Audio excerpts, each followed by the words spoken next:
Good afternoon. This is Dr. Amanal Dean with Muslim Network TV and the program Critical Talk.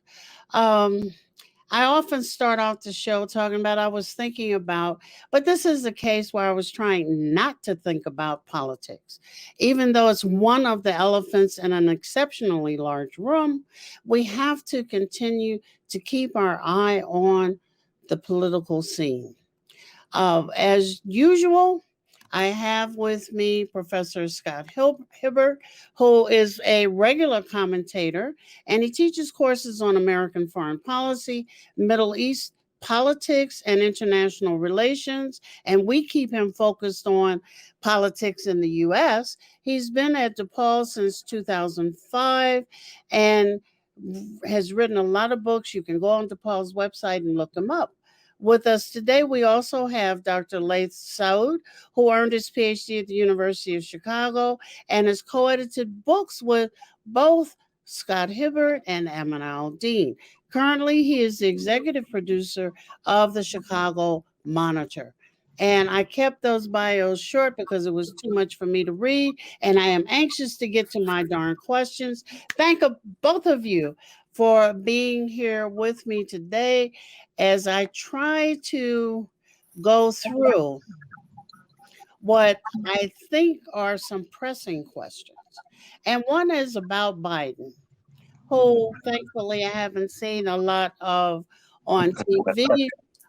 For me, that's a relief because I got tired of every channel I turned to. I saw Trump. But has Biden's agenda during this first, I don't know if he's even at halfway mark, uh, has his agenda been formed by his administration or has it been formed um, from what the populace is demanding? Scott, you want to take that first? Sure. So first of all, thanks for having us on again, or having me on again. Nice to see you, and nice to see Laith. We're about halfway. We're a little over halfway through his first 100 days. I think we're at day 63 or something like that. And I think they've been very disciplined. They've been very focused. Part of their mission is getting people in place. Their appointees through the process, and people hired. But they've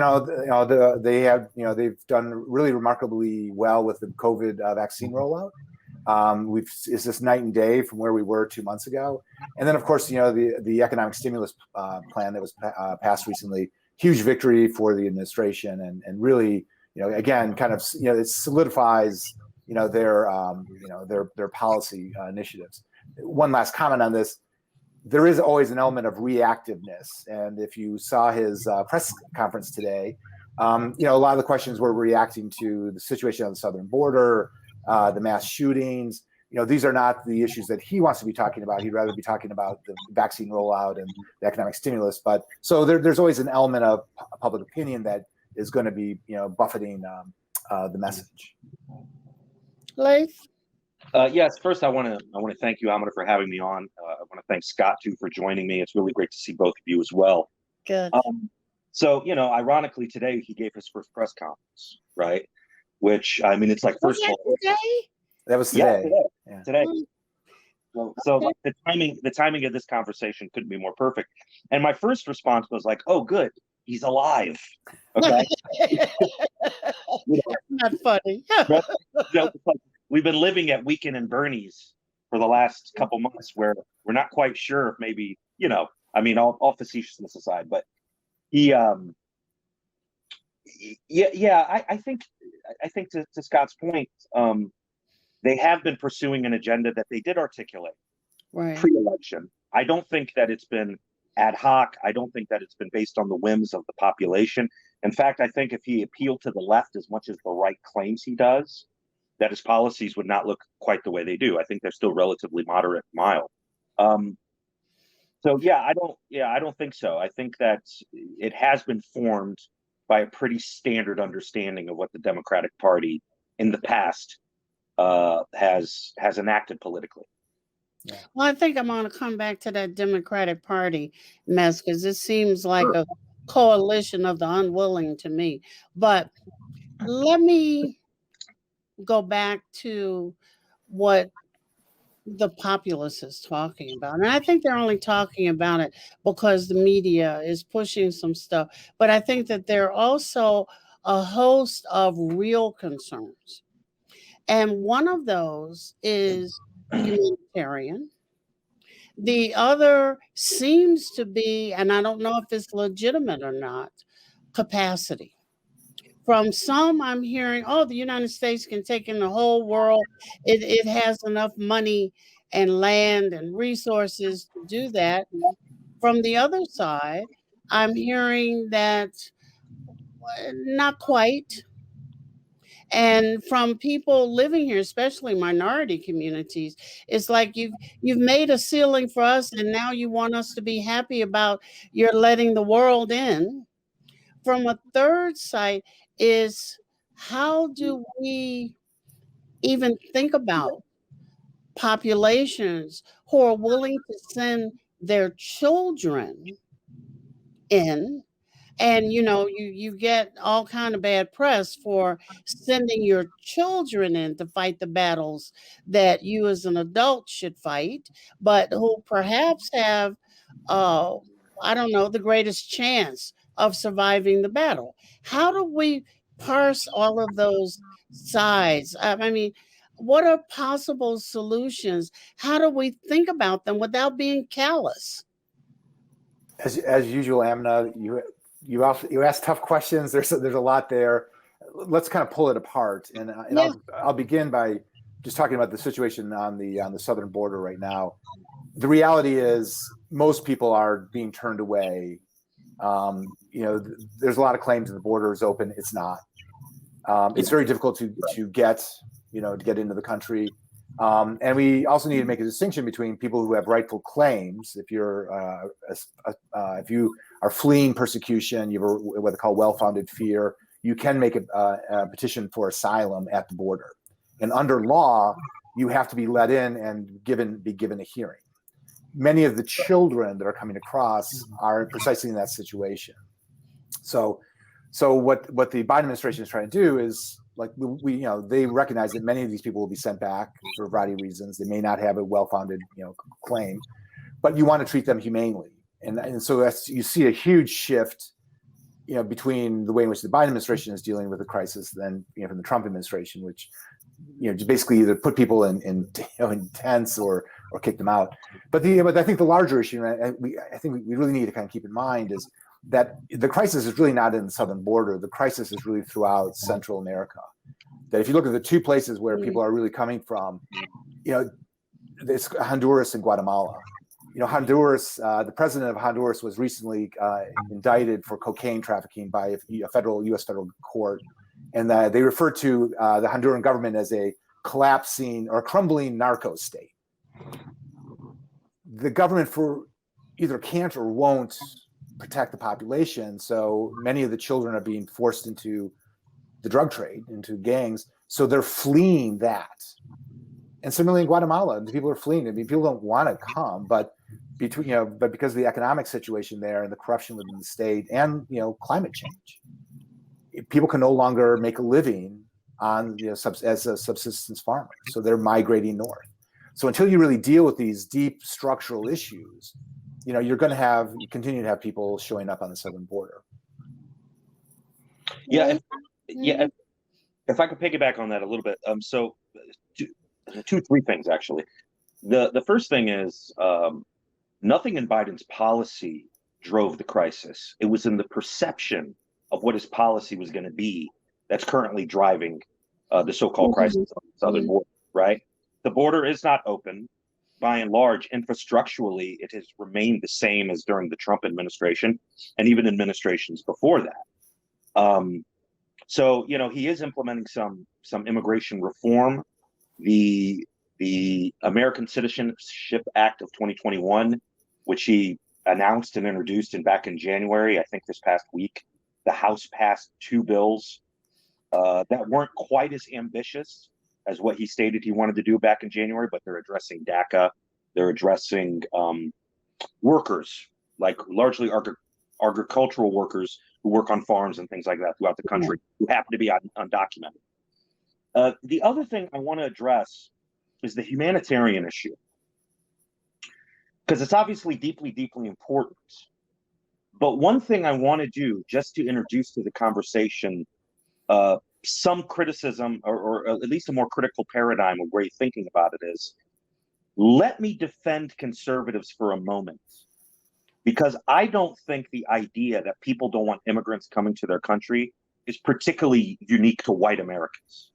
I actually think it's a really universal tendency that xenophobia is something that's more of a cognitive default than necessarily a moral failing. That doesn't mean you don't have to overcome it. We have a lot of cognitive defaults we need to overcome, particularly in a world that's getting smaller through technology and globalization. Being a xenophobe is not going to really help you out.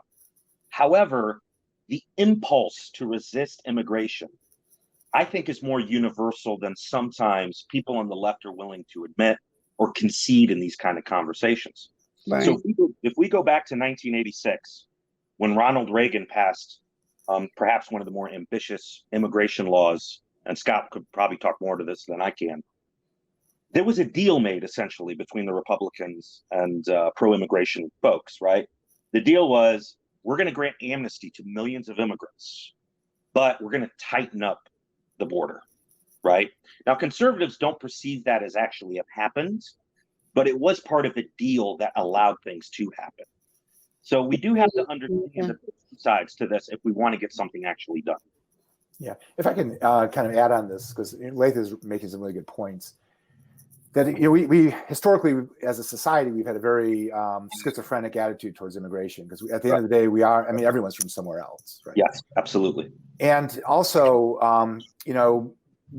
corporate America could not survive without undocumented labor, and particularly when you start talking about like the agricultural growers in California, meatpacking plants out in Colorado, or really any restaurant here in Chicago. Mm-hmm.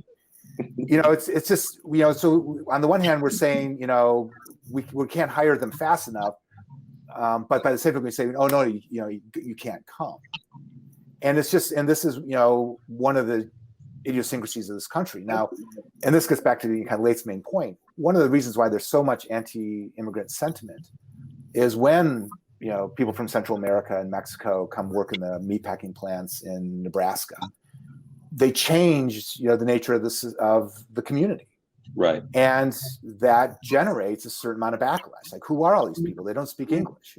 Right. And you have in the literature, we refer to them as ethnic entrepreneurs, people like Donald Trump, who then come in and say, yeah, see these people, they're your problem. Right. Vote for me and I'll clean it up. But the reality is, they're part of the fabric of American society, and we one last comment on all this. Back in the day, a lot of the migrant labor that worked in the farm fields in California crossed back and forth across the border regularly. Right. And it was that tightening up of the border in the aftermath of the 86 bill, and then later during the Clinton era, that stopped the free flow of people. People used to live in their villages in Mexico, they'd come north, they'd work for the season, they'd go back home. But once you tighten that border, it becomes too dangerous to go back and forth. You now settle. And that's, again, has kind of changed the nature of the game. But doesn't it also add to a perception, and I'm talking about a kind of thing that's running through the ether in the United States, that if I get a job, I'm supposed to have benefits, I'm supposed to have this, I'm supposed to have the other. And you pit me against someone who has no expectations other than the dollars they get in their hands, okay? It's an unfair pitting. Now, the one on the other side that has an expectation of benefits and perhaps some expectation of joining a union and all of these things, how do you change that mindset? It's going to be the same thing after COVID. Lots of the benefits that jobs were able to offer, they're no longer going to be able to offer. At some point, you've got to do something about the mindset. It's not that Americans won't work the job. Americans surely would work in factories. Some would even pick crops. But if there's no benefit there, no pension plan, then they are psychologically kind of, no, I don't think so. So there's something in the air here in the United States. On the other hand, you have well, I can lift myself up by my bootstraps, I can own a home, I can do this and I can do the other. And you've got a bunch of minority people saying, well, hell, if somebody's going to help you do that, why not help me get out of my box? Let me take a break while you all ponder that. And this is Dr. Amanal Dean. I am wonderfully here with two, and I'll call them budding because they're younger than me, political scientists, Scott Hibbard and Laith Saud, and we'll be right back with Critical Talk.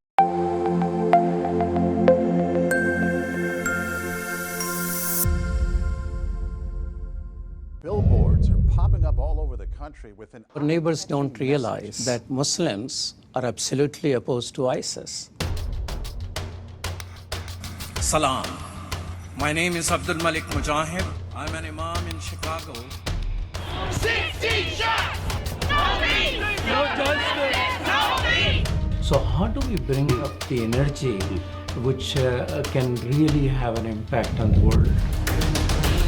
You need to build bridges of understanding among people, and we need to have America moving forward.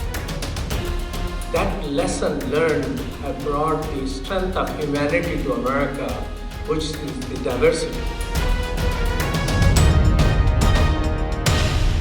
Mujahid Talks, only on Muslim Network TV. Faithfully connected.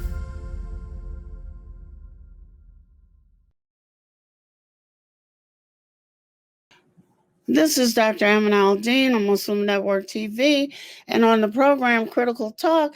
Today I'm exploring the landscape, the political landscape, with Scott Hibbard and Laith Saud. And I would appreciate it if our viewers would take some of these questions to heart, because it's not that there's a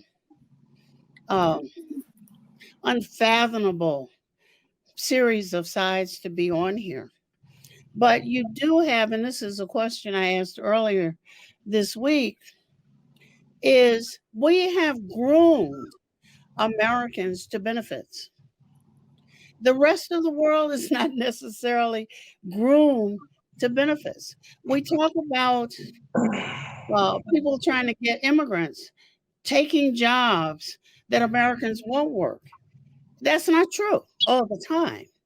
Some Americans will work those jobs if they come with benefits, right? On the other side, we have to understand people fleeing strife and what that means. We also have to understand what changing society means. I can go down the major street near where I live, and there are sections of the street where I can't read any of the signs. Well, I can now because I'm taking Spanish. But there's another section I can go to that's Polish. I can't read a sign there, which may be selling something I want, but I can't have it. How does a nation keep its sovereignty in the face of this? I mean, and it is true that other Western nations are confronting the same thing. If you want to be something else and get called something else, and that's your goal, that's okay. But how does a nation keep its sovereignty, keep its technological advancements, keep its this, that, and the other? I don't think we have a standing army, but who the hell knows? But keep its armies, its banking industries, all of these things, if nobody even speaks a common language. Yeah, go ahead. Go ahead, Laith. So first I want to go back to something that Scott said earlier, because it's immediately tied to this. Mm-hmm. The crisis of capitalism and cultural conservatism. Okay. I don't think that those two foundational pillars of American conservatism are going to be able to continue to hold up what they deem to be conservative values or conservative politics, whether that's sustaining the Republican Party, or articulating particular political philosophies, because they are actually at odds. The demands of global capitalism, or rather, capitalism made global, and in fact may be the driving force of modern globalism, has demands. And these demands, A, create refugees often. Yeah. I'd be somebody who would argue that many of our wars, particularly the last war of 2003 when we invaded Iraq, were motivated by desires that worked around corporate America, Halliburton, oil, things like that. And we created refugee crises throughout the region, and so on and so forth. The other thing is, you're touching upon something, Amina, here that we're all very familiar with. And that is the historical foundations, or philosophical foundations, rather, of the nation state, right? Yeah. The idea that the state represents the people, and the people are a particular kind of people. And right. we refer to that particular kind of people as a nation. So we had the French, we had the Germans, and this is a particularly European model, by the way. It is. Right. I don't think that necessarily negates its applicability, but it stems from the 17th century Westphalia Agreement out of Europe, right? So there's this idea of a people. And right now, that idea is under assault, at least from the point of view of people who want to maintain the integrity of the nation, so on and so forth. Mm-hmm. So we're seeing that in France, right? In France, liberty means acting like a French person. It doesn't mean acting like a Muslim, right? Yeah. So a Muslim is not free to engage in the liberty of behaving according to their beliefs. And for the French, they take an affront to it because they believe that it's actually undermining what it means to be French. And if you undermine what it means to be French, you're going to undermine the nature of French democracy. That's what people believe. And it's embedded in that idea of the nation state. And now we're facing the same problem in the United States. As diversity becomes more visible, more vocal, more institutionalized, people are beginning to feel that the very definition of an American is no longer stable. It's tenuous now. So we can't, when it comes to not being able to know a single language or agree to a language, or all of us have a single language, we clearly have this problem with values right now, right? We may all be speaking English right now, but there's a lot of people who speak English who cannot see eye to eye on values. Yeah. And this country is quickly losing the middle ground when it comes to values. Yeah. How much of that stems strictly from diversity and demographic changes? I don't know. I think a lot of this also has to do with an inner conflict, if I could use that word for lack of a better one, between white elites. You got your white liberals who have a particular set of values, and they may represent New York City values or maybe even Chicago values. But then you have your white elites in the South or maybe in the more rural places out West who just simply don't share those values. And I think a lot of this conversation is actually between them, where people of color, which I'm not a big fan of that term, are appropriated into it towards a political tokenism, really, rather than a substantive address of these issues. So let me follow up on this, because I agree with everything Laith has said. And but I would, the one addendum I would add is, this tension really goes back to the founding. That we were a nation of immigrants, and we've always had diversity. And many of the issues, Amina, that you raise about people not speaking English and not being able to assimilate, not being like us, Franklin Roosevelt said the same thing about the Germans. Germans will never be American. They don't speak. They're not learning the language. They drink beer. There was a huge tension. And then, of course, then the Irish came, and then the Eastern Europeans came, and the Jewish people. Are they really ever going to be American, or are they always going to have a foreign allegiance? Catholics.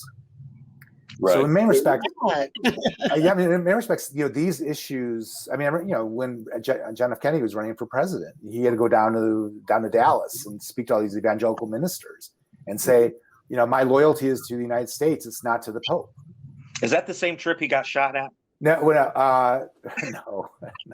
It could have been. No, I need to stop. But the point is that is it too soon? The protest, Scott, just what you said. It is thoughts about is diversity going to kill us? Are we going to be the United States any longer? Okay. There's a fantasy about same values. Yeah. So it's kind of punchline here in my mind is, can we really be a true multi-ethnic, multi-religious, multiracial society where people are treated equally and inclusively? And, again, we're not the only society that's grappling with this. Obviously, France and England, or the UK, but, India has been grappling with this, forever, ever since its founding. And so, and these, this is what, this is a challenge. And, from my perspective, and this is why I think Laith's comments about the inter-elite, dynamic, this is a really important part of the question, because you've got, the white-dominated Republican Party saying one thing, but then you also have a Democratic Party, which is not all white, but there are a lot of white elites that have a inclusive vision of what the nation is. And it's very different from the vision of the American nation as a white Christian, evangelical nation. And so you have this kind of war of visions, if you will, over what the nation is. And this is, this is part of the major fault line of the culture wars of the last 30 years. So if we use, and the southern border, there's a northern border, and some will call the Atlantic Ocean a different kind of border. How do we begin to think, or to guide thinking, or to pose the really critical questions that would get us out of some of the cages that we're in, and even thinking about this? Honestly, first, probably asking that question could at least lead into a direction, because upon critical reflection, I don't find the conversation to be more substantive than one of xenophobia versus compassion, right? You're either compassionate or you're a bigot. And then on the flip side, the right may criticize people of compassion as being wussies or something like that, right? And or not good Americans. There's good Americans, and then there's the liberals, right? That's true. So like, we don't have a much more substantive conversation. And one of the things that we do, and again, something that Scott brought up earlier, I don't think corporate media does a good job explaining to the average American anything, really. But particularly from this point, that capitalism is the driving factor in the demand for immigrants. And in fact, the more illegal the immigrant, the better, in a way. From a corporate perspective, yeah. Right, from a corporate perspective. They're undocumented. You don't have to give them benefits. You don't got to take care of them. They're going to have a really hard time suing you in court for things. And they're certainly not going to organize. Right. Exactly. So we're just simply we're dishonest as a society, or we're delusional, maybe, as to what is the driving force of a lot of our problems, because our corporate media is so embedded into the power structure and everything, which, I don't know, maybe all media is. I really don't know. But we don't have a blunt, robust conversation. If we said, hey, we have these immigrants because of capitalism, I wonder how Republicans would respond then. Right? Right. I mean, it starts creating a paradox that they would have to deal with. Yeah, and it does kind of highlight this larger issue of, how do you have really substantive debates about American foreign policy, about immigration, about these real significant challenges facing us as a society, when we're in this 30-second, soundbite, media environment where it's all about, how do you boil it down to, 3 words, make America great, or whatever. How do you have that substantive conversation about what this country ought to be? And it can't just happen through the media. As I look at the political system, it really has become kind of just a brutalizing winner take all kind of event, where elections become very superficial, and they're really not on about significant issues, because they're too complex to articulate in a 30-second ad or a 7-second soundbite or what have you. But when in the last few elections, I've heard these one issue things. Is you're not telling me what you're going to do across a board. You've honed in on one issue, whether it's abortion or it's education or it's something else, but it's always or in between those. It's not commas. You know what I'm saying? So I don't have a sense of who it is I'm voting for. Like, one of the things, and I'm going to tackle this, is when we had 15 Black Congress people, they had to work. We have 53, they don't do a damn thing. So I'm saying, why are you there? And do I need to, in my gently retiring age, lead a campaign to make people rethink why they voted for you?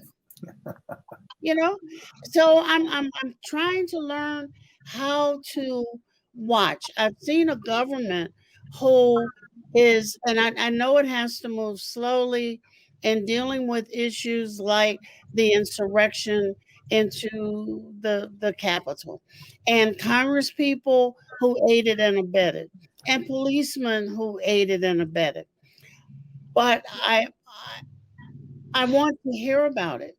And again, the news is not reporting on it. I'm looking at the stimulus, and for many people who, it's like getting a welfare check, except it's maybe a very large one, and it becomes, okay, you give me, where's the next one coming? Well, let me chime in on just two issues here. Sure. One is, part of that. Part of the Biden stimulus is less about, first of all, it's about helping people that are legitimately out of work, and and will some of that money be wasted invariably? But there's also another side of it that, the best way to really get the economy going when we pull out a pandemic is to just put money in people's hands. That's right. And so a lot of what this package is about is just getting money out there as just kind of a classic Keynesian stimulus. Right. Because you don't want to come out of this pandemic and just have a sluggish economy. So that's a lot. How does that, Scott? How does that? If you give me $1,400 in one check, and my rent is $1,200, and I owe $5,000 back, how are you stimulating the economy? I can't spend it in the economy. Well, by paying your rent, you are spending it in the economy. And I think the other side of it is, part of there are other elements of the bill as well. Part of it was a moratorium, extending the moratorium on evictions, additional money for housing assistance. There's a lot of money that was given to state and local governments, which had been bypassed in the in the earlier Republican bills. And this is all, and there's also money for higher ed and for schools. And the thing is, why didn't the media say this? They should. But the kind of punchline is like, everybody is stressed by what's happened over the last year. Right. And I can tell you right now, like at my university, the term faculty, people who are on like 1-year contracts, had a clause in their contract last year that said, we're going to reevaluate in October and we'll see enrollments are, and we may cancel your contract. Right. Right. So allow me to jump in here.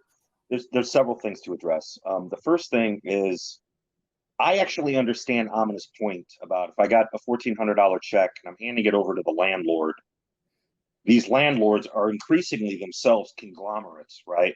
So there's many buildings throughout Chicago that are owned by firms or these little corporations that are out of New Jersey, for example. And rather than hiring more people during this time, they're going to be laying off people too, left and right. Mm-hmm. So I understand the point, but the thing I would respond with is, I don't know if the stimulus checks are necessarily the most important part of these larger stimulus packages. The extent of unemployment is huge. Right. The federal government contributed to unemployment is huge. And of course, Scott is quite correct that we would be in much dire straits now if people didn't continue to spend money during this pandemic, because they did, right? Or because they had a little bit. They had some kind of safety net by which they could continue to buy groceries, shop, pay their rent, and yes, even paying your rent. I mean, you got people who maintain the buildings; they got to keep their jobs too, right? Right. So the stimulus, and again, this goes back to Donald Trump. This is something that's been forgotten. The stimulus from 2020 and carrying on through 2021 through Joe Biden, I think has saved this country from a depression. Totally. Right? Yeah. I Totally. Yeah. really do. Yeah. And that's something that people on the left and the right need to appreciate. But the other thing is, you know, I do think there's a psychological obstacle that's coming down the road that Amina talked about. Mm-hmm. That when we get back into the world and we re-enter the world, I think there's going to be a lot of reticence, hesitancy. I think we're going to start seeing people be a little bit more emotionally, I don't want to say unstable. I think that's a little too harsh, but it's fragile. Yeah, fragile about going back to work and being in the office again. Yeah. I also think, and this is something I've had disagreement with other friends of mine, that downtown big cities are in trouble. Yeah. I don't see these buildings returning. Lots of different ways. Let me ask you to hold that thought, because in the last portion of the show, I kind of want to do a global look. And I'll tell you what I mean by that. We have domestic policies and all of the debris that goes therein, and border issues and this and that and the other. But there's a whole world out there that we claim to monitor, intervene in, and do some other stuff. And I want to look at how those policies, climate accords and this and that and the other, where we're going, what we're doing with countries that we've messed up in already, what you know of what Biden's plans are, what you can foresee are necessary plans. This is Dr. Amina Al-Din, and I'm talking about the political voice, the power of it, with Scott Hibbard and Laith Saud, and we'll be right back.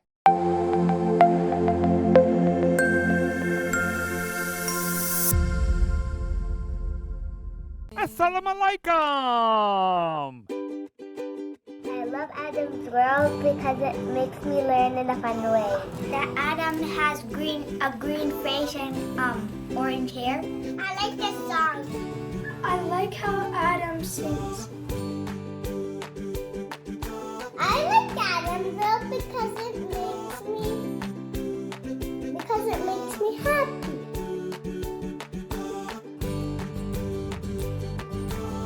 What? No. No. No. And here's Adam and here's Anissa. Adam is and his sister. Adam is a boy and he is really smart.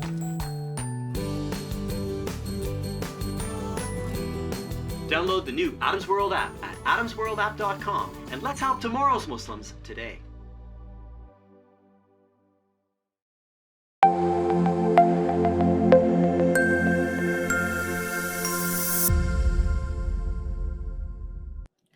This is Dr. Amina Al-Din from Muslim Network TV on the program Critical Talk with Scott Hibbard and Laith Saud. As Scott mentioned earlier, just as we're getting warmed up, we get to the end. So I'm really thinking about a way that we can, in a longer format, at least get out, maybe in a little bit more focused manner, some things that are critically important that we've just touched on today.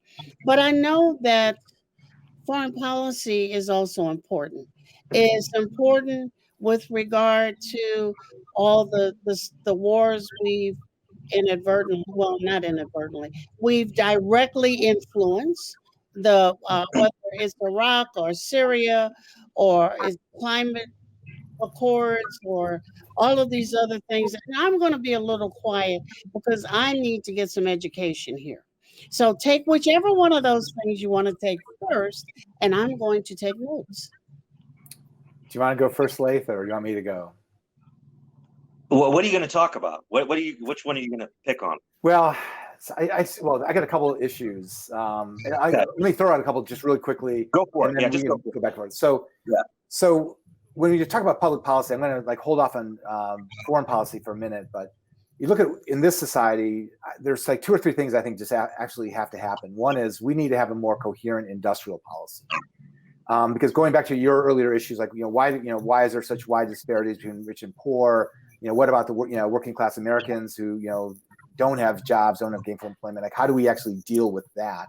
Right. And I think that's largely we need to invest. We need to invest in schools. We need to invest in scientific research. We need to invest in next generation technologies. We basically need to have an industrial policy like we did in the 50s and 60s. Before industrial policy became a bad idea or became, it fell victim to the free market fundamentalism of the Reagan era.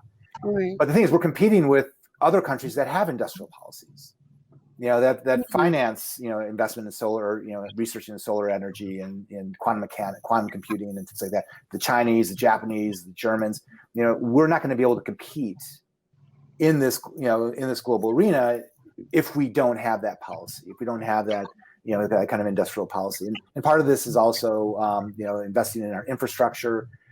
I drive around Chicago like you do, and then it's been a while since I've been to Europe. But you go to Germany and like you ride the trains there. It's amazing. Yeah, I'm telling you. And it's just and it's like we just have systematically not invested, in this country, and this is why I'm cautiously optimistic about the the Biden administration. They get it. Now, whether or not they can get it through a Republican-controlled Senate or a Senate with a significant Republican minority is another thing. But at least they get the challenges. Now, this then ties into the foreign policy stuff. The big challenge, of course, is China, and they represent kind of a different model of social organization, but they're also presenting kind of a different model for how the international system ought to operate. And I'm a kind of a classic liberal internationalist in that you want to have a rules-based order where there is a rule of law and people abide by certain kind of protocols. And that was being torn apart by I would argue George Bush, but definitely Donald Trump. And Biden, like Obama, is committed to this liberal international order, this rules-based order. But China is not, and neither is Russia. And so these are the kind of the challenges. The kind of big picture challenges that are facing us as a society. I mean, as a global community. And one last comment on this, Scott, with regard to China. China is making heavy investments, say, on the continent of Africa. Yeah. In terms of the Middle East too. The Middle East too, actually. Yeah. In terms of education, in terms of the infrastructure that drives technology, we have. And of course, they're bringing Chinese to do it. And the Africans are saying, we don't care, we want a road. Now, we haven't made even those kinds of investments here at home. We've disseminated the population into ethnic politics and let them squabble amongst themselves, and we'll just keep getting richer and go on about our business. Yeah. But we're not thinking back to wars we started, like in Iraq, or wars we supported, I don't know, the wrong side or the right side. We've labeled those wars, and to the point of where we don't know if all the terrorists are really terrorists, or are they really people who are trying to overthrow bad governments? Or just poor people. Yeah. Yeah. So let me respond to this. So Scott is giving us a vision of the future, right? That China looms large on the foreign policy agenda in the near and mid future. And let me go to the past, okay? The past 20 years. In fact, this year marks the 20th anniversary of 9/11, right? Yeah. And 9/11. I'm sorry. 9/11 obviously was a watershed moment in American history because it precipitated our involvement in Afghanistan and Iraq in ways that had up to that point not quite existed. And what I'm saying by that, what I mean, is basically Islamophobia. All right. So, the creation, and I'm using that word intentionally, the sustained image of a created Muslim boogeyman that haunted the American population for 10 to 15 years was single-handedly destroyed by one man, not CARE, not the Council on American Islamic Relations, not ISNA, not all of these relatively weak, not well run or funded organizations that devoted themselves to protecting Muslim civil rights and, disabusing people of Islamophobia. No. One man. It was Donald Trump himself. Okay? And I recall having a conversation with a very, very prominent American Muslim activist at a fundraising dinner here in Chicago. And I said to her, it was before Trump was elected. And I said, if Donald Trump gets elected, Muslims are going to go from the margins to the very center of the narrative. And she said, well, why do you think that? I go, because liberals hate Donald Trump so much that the more he says things about Muslims, the more he says, Islam, we got a problem with Islam, and all that stuff, the more he ironically humanized Muslims in the Democratic base. We know this, that when Barack Obama ran for president and he'd have people who were visibly Muslim standing behind him at a rally or a pep talk, they would remove those people. Right. They didn't want them associated with that kind of diversity, right? Well, now we know that paradigm has changed. Now you see hijabis, women who cover their hair according to Muslim edicts, but it depends on your interpretation and all that. Now we see them all over the place, right? We see them being created into icons and having a sort of iconic status. Right. And I actually attribute that much more to the reactionary tendencies amongst liberals vis-a-vis Trump than ever to the success of organizations that devoted themselves to fighting Islamophobia. Now, why am I saying this at the moment? I do think, and I agree with Scott, that I hope we're past all wars, but you can never hope. That hope would never find fruition. But I do think the ideas that we're going to be dragged into wars in the Middle East, the idea of terrorism, no longer holds the way it did amongst the American population. Because now, I think half of Americans may go, whoa, wait a second. We're not at war with those guys because of what they believe. We're at war with those guys because of our policies or, socioeconomic reasons or whatever. That distinction did not exist amongst the American population. 10 years ago, liberals and conservatives alike they have bad ideas. They believe in bad things. There's nothing you can do about it. You're going to have to go bomb the hell out of those people. I don't think that kind of understanding still exists amongst the American population as it did pre-Trump. And ironically, it's because of Trump. Well, just for the record, as a card-carrying liberal, I never supported bombing anybody. No, but I know in the aftermath of 9/11, there was this liberal reaction, particularly in New York, right? Yeah, Well, it wasn't just in New York. I mean, I was in college at the time. Yeah.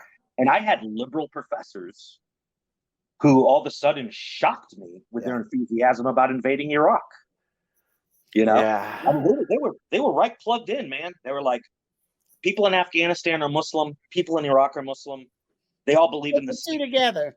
Yeah, let's just go do this. And I have to admit, I had students who didn't know where either place was, but supported the wars there. We have opened so many doors in this conversation that, as Scott will tell you, I will continue it, and I'll just have to see when I can get you back, because this is an important conversation for our viewers, but for me, who's taking notes, to have. This is Dr. Amin Al-Din on Muslim Network TV. This is Critical Talk, and we've been having a great conversation with Scott Hibbard and Laith Saud, which we will continue. See you next time.